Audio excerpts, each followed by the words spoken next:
नमस्कार छात्रों, एक बार फिर से आप सभी का स्वागत है। आज का पाठ है वेदांत पुस्तक से डायरी के पन्ने। एन फ्रैंक की एक प्रसिद्ध और चर्चित डायरी, जिसके विषय में आप सभी जानते भी होंगे। कक्षा 10वीं में हमने the diary of young girl, जो अंग्रेजी विषय में आपने पढ़ा होगा। जिन्होंने नहीं भी पढ़ा होगा, आज हम यही पाठ पढ़ेंगे। वेदांत पुस्तक का अंतिम पाठ है और बहुत ही महत्वपूर्ण पाठ है।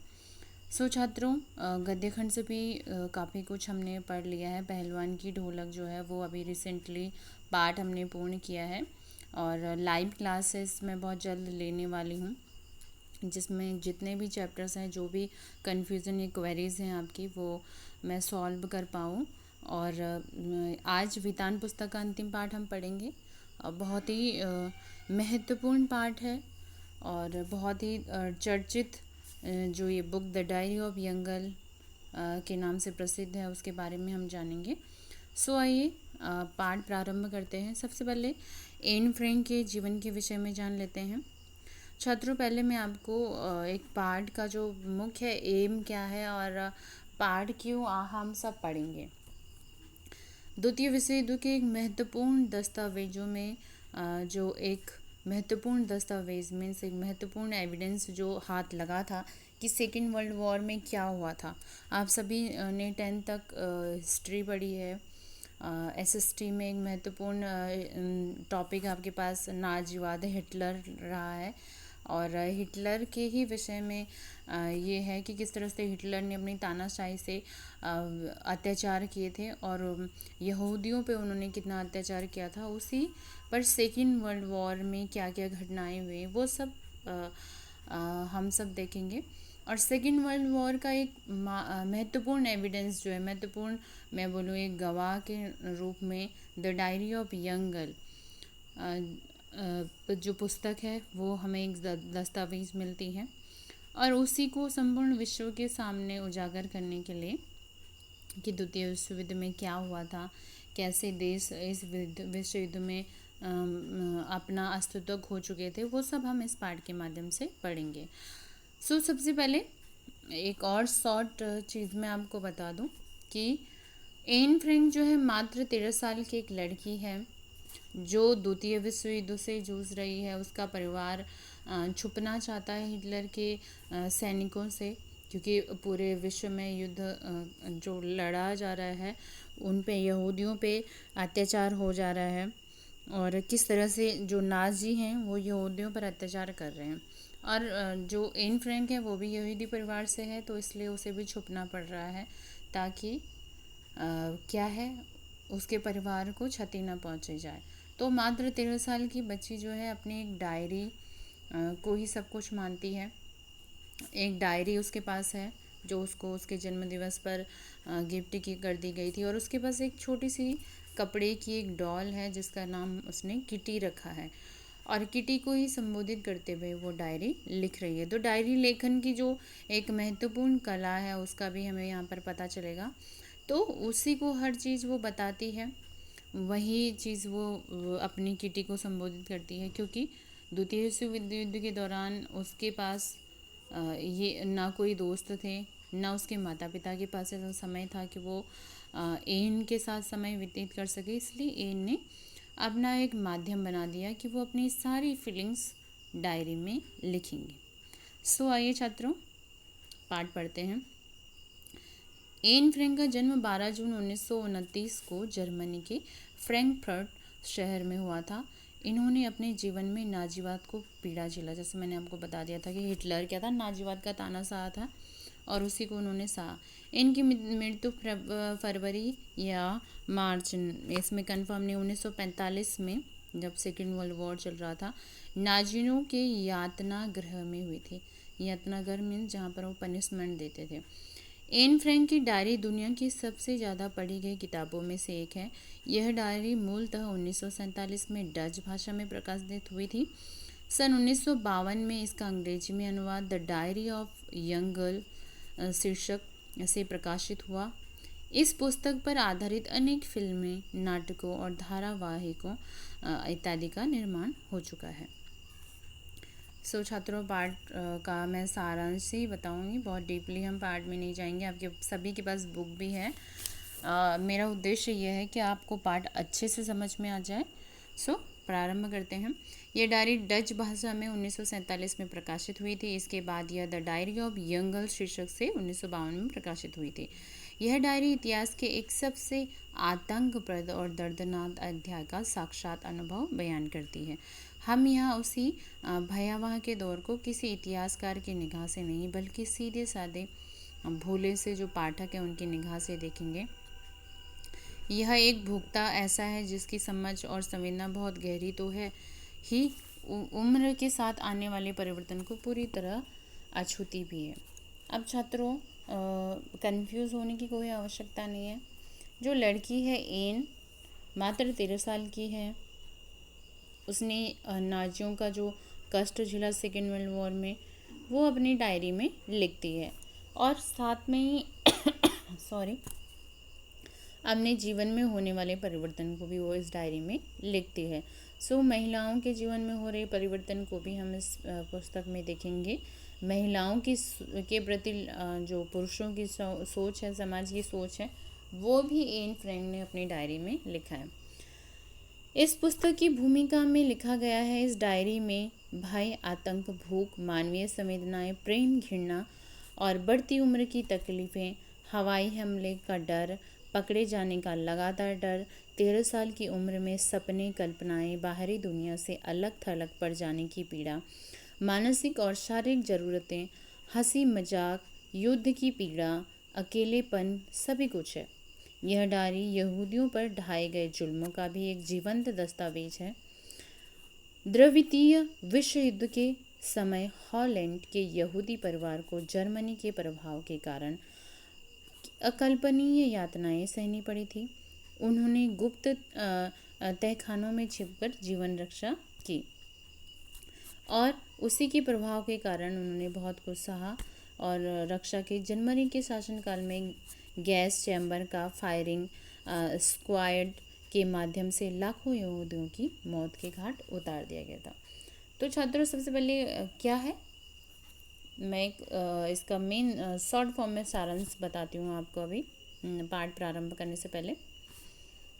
यहूदी परिवार, नाजीवाद, आप सभी को पता है कि नाजीवाद का तानाशाह हिटलर था और हिटलर यहूदियों को अपना दुश्मन मानता था। यहूदी ईसाई धर्म का ही एक भाग है और वो अपना दुश्मन उसे मानता था। सो हॉलैंड में जो यहूदी रहते थे, द्वितीय विश्व युद्ध के दौरान हिटलर ने उन सबको मारने का निर्णय लिया कि जो नाजीवाद को नहीं मानेगा, उनकी बातों को नहीं मानेगा, उन सबको मौत के घाट उतार दिया जाएगा। और हिटलर ने क्या किया था, बहुत बड़े बड़े यातना गृह, मतलब जैसे एक घर, एक हॉल होता है, जैसे आप एग्जाम्पल के लिए लगा दो, एक अगर वेडिंग हॉल आप लगा लो और वहाँ पे लाखों यहूदियों को, लाखों लोगों को इकट्ठा कर दिया जाता था और साथ में ही ऐसी गैस वहाँ पर छोड़ी जाती थी जिसमें उनका शरीर, देह सब गल जाते थे, सबकी मृत्यु हो जाती थी, मात्र कंकाल ही शेष रह जाता था। तो हिटलर इतना क्रूर और तानाशाह था और वही चीज़ इस पुस्तक से the diary of young girl और डायरी के पन्ने जो पाठ है हम देखने को मिलेगा। तो उसमें क्या है, एक लड़की की डायरी, जब ये सब हो जाता है तो किस तरह से हिटलर यहूदियों को समाप्त करता है और बहुत द्वितीय युद्ध के बहुत बाद में जब सारे दस्तावेज लोग खंगालने लग गए, तब उन्हें बैग के अंदर से एक छोटे से बैग, छोटी सी बच्ची के बैग के अंदर से एक डायरी मिलती है। उसी डायरी में यह सब कुछ लिखा होता है, हर एक दिन की घटना लिखी होती है।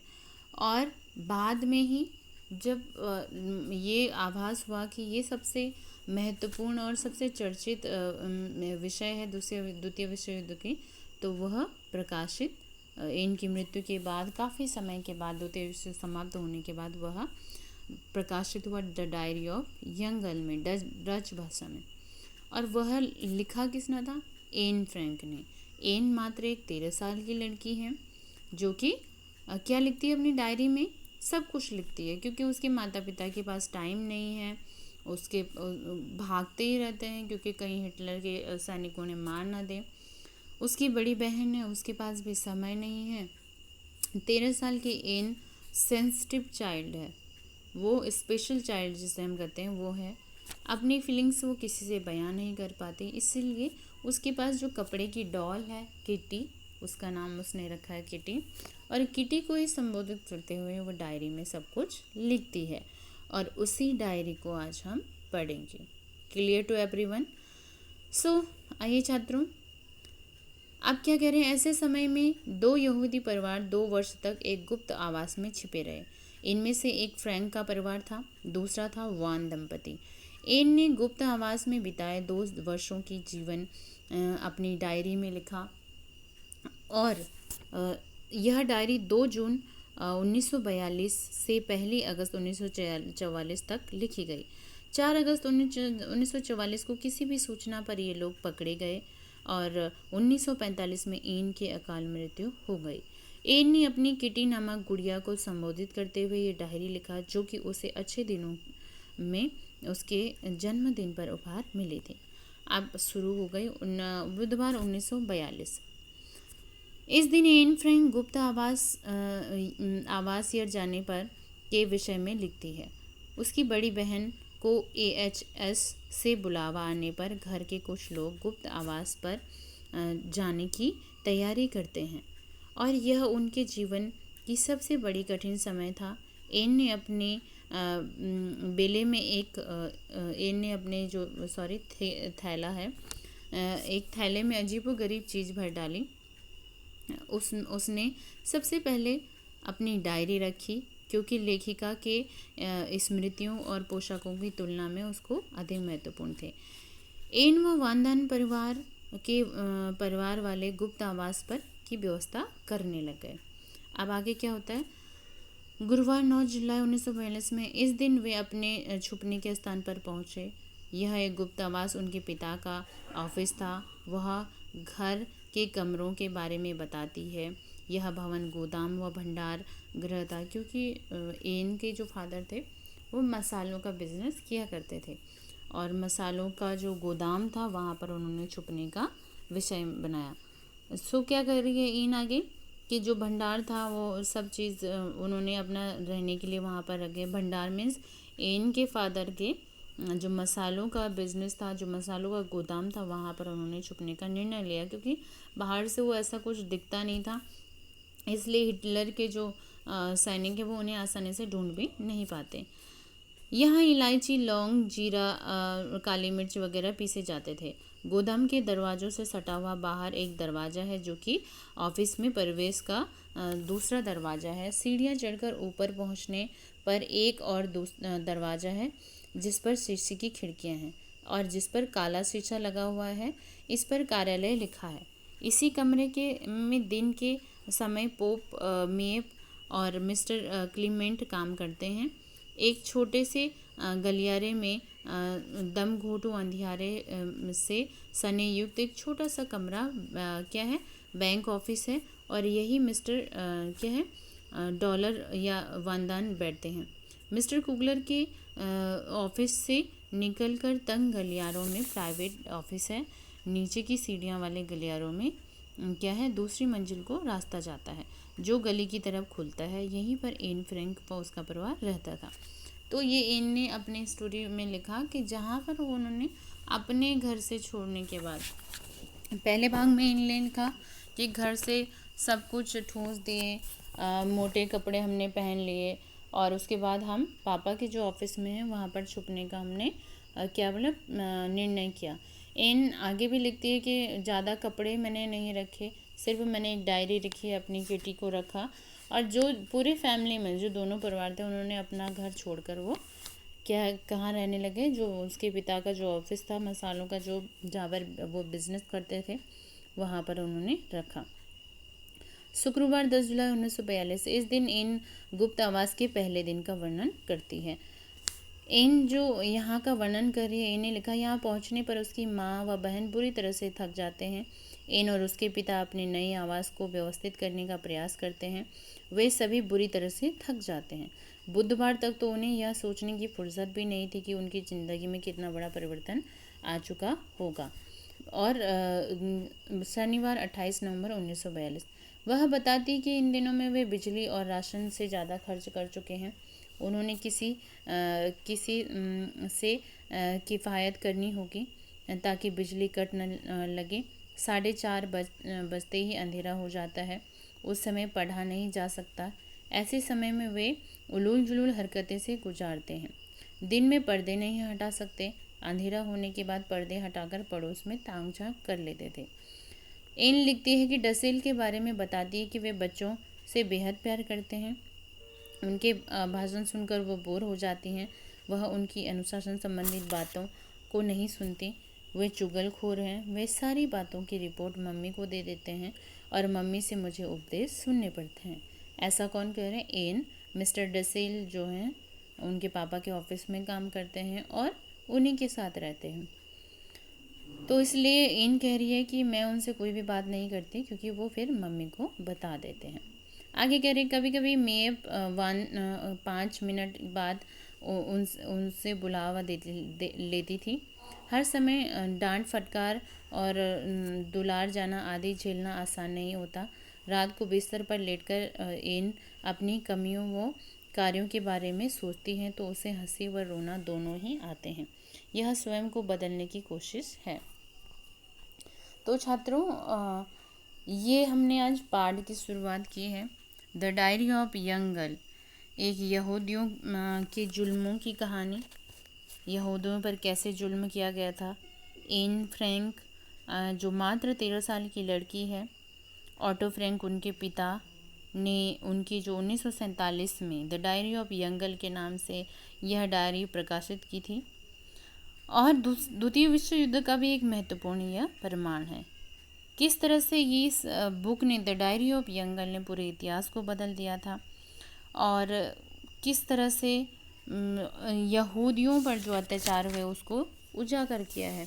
किस तरह से इनकी इस डायरी से ये पता चलता है कि यहूदियों को कितने महीनों तक तहखानों में छुपना पड़ा। उन्हें भूख, दर्द, पीड़ा, बीमारी सब कुछ जूझना पड़ा और किस तरह से नाजियों के हाथों से पड़ते ही उनकी मौत निश्चित थी, ऐसा यहूदी परिवार सोचने लगा। और यहूदी कौन कौन से परिवार थे? 2 परिवार थे जो कि गुप्त आवास में रहते थे। और किस तरह से जो एन है और उसकी बहन, एन की बहन का नाम क्या था? मार्गुट। और एन फ्रैंक दोनों बहन, साथ में ही वान दंपति जो दूसरा परिवार था वो रहता था उनके साथ। उनका 16 साल का लड़का पीटर भी उन्हीं के साथ रहता था। सो ये 2 परिवार थे जो कि नाजियों से भागकर अपने पिता अर्थात एन फ्रैंक के जो पिता है उनके मसालों के जो फैक्ट्री थी वहाँ पर छुपने के लिए चले गए थे, क्योंकि नाजियों को पता भी नहीं चलता कि वहाँ पर कोई लोग रहते हैं। सो एक और अन्य व्यक्ति उनके साथ रहता था, मिस्टर डसेल, जिसकी बात वो कर रही हैं। और इन लोगों के साथ कोई और भी जैसे मीएफ हो गया और भी लोग उनके पापा के ऑफिस में काम करते हैं। तो ये बुक किसकी है? एन फ्रैंक ने जो 2 सालों तक अज्ञातवास में, गुप्त आवास मतलब छुपने वाली जगहों में जो जीवन बिताया, उसी के बारे में ये डायरी लिखी हुई है। सो छात्रों, आगे अगले भाग को लेकर मैं उपस्थित होंगी। तब तक के लिए धन्यवाद। आई होप कि ये भाग 1 आपको समझ में आ गया होगा। पुस्तक आप सभी के पास है, लाइव क्लासेस में आप सभी ने उत्तर दिया था, इसलिए ये पाठ आप पढ़ना भी प्रारंभ करें। और अंतिम भाग में कुछ महत्वपूर्ण जानकारियाँ हम लेंगे और महत्वपूर्ण जो प्रश्न हैं उनको भी हल करेंगे। तब तक के लिए धन्यवाद।